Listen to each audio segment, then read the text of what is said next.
berikutnya adalah ketika saya mengangkat Alvin Lim ini masuk di kasusnya Agus, ini pasti niatnya mau pansos. Mau masyarakat tahu gitu loh. Karena masyarakat ini selama ini menganggap si ibu yayasan itu sebagai seorang malaikat suci yang turun dari surga, yang ngurusin ODGJ, yang ngurusin bayi terlantar. Tapi kalau ngurusin bayi terlantar dalam keadaan mabok gimana ya teman-teman ya? Sorry nih. Mulut dijaga kalau ngomong. Jangan asal ngomong yang akhirnya nanti membuat orang jadi singgung. Sejak gua pergi ke Cina, ya kan, apapun yang gua lakukan itu hukumnya yang mengikat hukum Cina, ya. Tapi kan si ibu yayasan nggak tahu. Diam aja, diam. Dengan penuh rasa hormat, saya minta tolong, ini waktunya Indonesia membutuhkan kalian. Tolong hajar Pak oknum-oknum aparat itu. Bapak Junifer Girsang yang terhormat, Ketua Peradi. Bagaimana Pak? Bapak Hotman Sitompul, Bapak Oto Hasibuan. Halo, 4 pendekar. Itu 4 rekan senior itu. Lawyer-lawyer yang jauh lebih jago dari saya. Jauh lebih hebat dari saya. Saya mau tantang mereka berempat. Berani nggak ikut perjuangan saya? Ini memang Pak Alvin Lim ini, kok Alvin Lim ini pansos. Ya, pansos. Tapi kan kita nggak tahu ketika pansos, karena ada strategi memang bagaimana caranya, kayak contoh ya, tiba-tiba kita itu melakukan namanya apa ya, namanya pendapat orang itu ke kiri semua, tiba-tiba kita ke kanan sendiri gitu loh. Nah itu kan akan naik juga kan, tapi mendapatkan hujatan ya.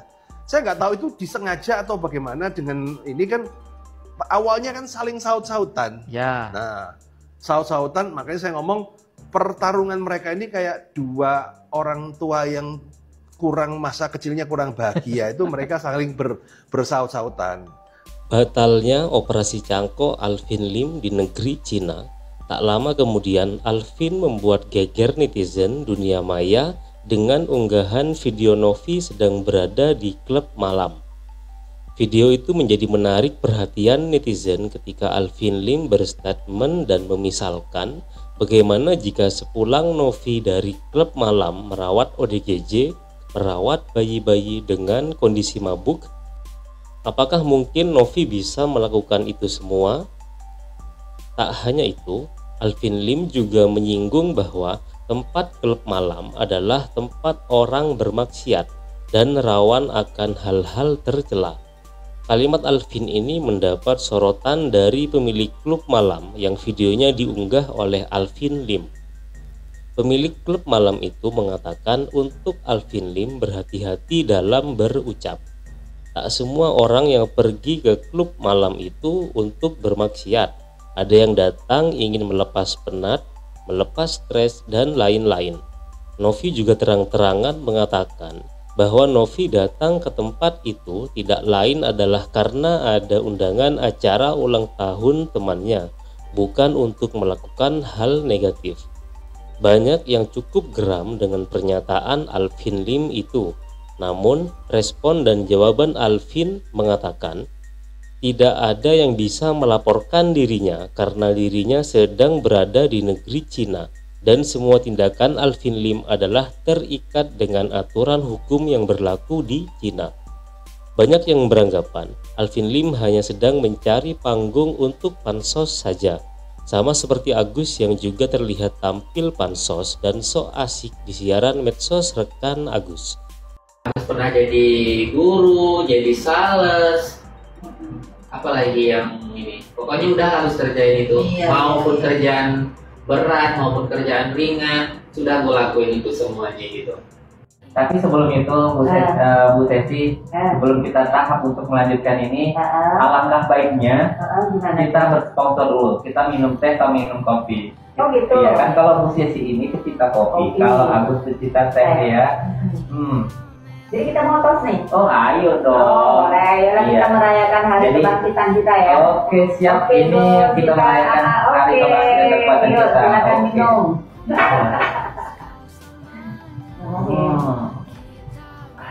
Segar banget. Iya, alhamdulillah, itulah nikmat Allah ya kan Bu ya. Iya betul. Kita bayangin nggak seorang ibu ketua yayasan yang datang ke rumah ngurusin bayi terus dalam keadaan mabuk misalnya ya kan, apa jadinya itu sama tuh anak? Terus ODGJ-nya dikasih minum juga dong sekalian dong kalau orang mabok di situ ya. Kadang-kadang kan sorry nih di klub belum selesai maboknya, belum selesai, masih mau fly di rumah atau di mana gitu kan, atau di yayasan dia, sikat lagi bos, itulah teman-teman ya. Saya ini adalah lawyer yang disewa ya, di hire, dikasih kuasa oleh Agus ya untuk melawan Novi. Ya tentu normal untuk saya mencari boroknya si siapa namanya si ketua yayasan lah gitu loh. Itu normal. Kenapa saya harus mencari boroknya dia? Ya kan saya melawan dia. Kita kan fight secara hukum. Kalau bicara masalah maksiat seperti Alvin Lim yang mengatakan orang hukum itu maksiat, itu saya sebagai orang entertainment, sebagai pengusaha klub malam, dia tersinggung. Tidak semua orang yang ada klub malam itu maksiat. Mereka itu kan refreshing, cari hiburan, kerja capek-capek siang, malam pengen santai, pengen cari hiburan, ya itu bisa dibilang maksiat. Ya, Alvin itu kalau menurut saya seorang pengacara yang ya katakanlah dia seorang pendidikan ya tidak pantas ya bilang seperti itu. Nggak pernah dugem atau nggak pernah ke klub malam. Saya yakin dia pernah lah. Nggak mungkin nggak. Karena orang ke klub malam itu bukan berarti orang jelek ya. Orang itu kan cari hiburan, hilangkan stres kan gitu. Ya, jadi saya Ibu Alvin Lim, tolong mulut dijaga kalau ngomong. Jangan asal ngomong yang akhirnya nanti membuat orang jadi tersinggung gitu. Ya, itu yang saya sampaikan kepada Alvin Lim. Apalagi sekarang Anda tuh lagi sakit, konsentrasi aja ke penyakitmu, nggak usah cepat nanti tambah parah sakitmu nanti. Tak hanya Alvin Lim dan Agus, ada juga anak buah Alvin Lim juga tampak rajin melakukan live medsosnya. Juda Sitohang yang kini mencuri perhatian netizen. Rekan advokat Alvin Lim ini membuat netizen ngakak dan bahagia ketika netizen menjodoh-jodohkan dirinya dengan Elmi, istri Agus. Aduh, kepalanya napa bang? Botak. Semoga berjodoh sama istri Agus. Lulah. Nikahin bawa juga bang. Burukku cuma satu, nggak bisa dibagi-bagi. Pasti ada perasaan ama Elmi. Aduh, kocak dia orang. Sekalian sama Agusnya juga embat.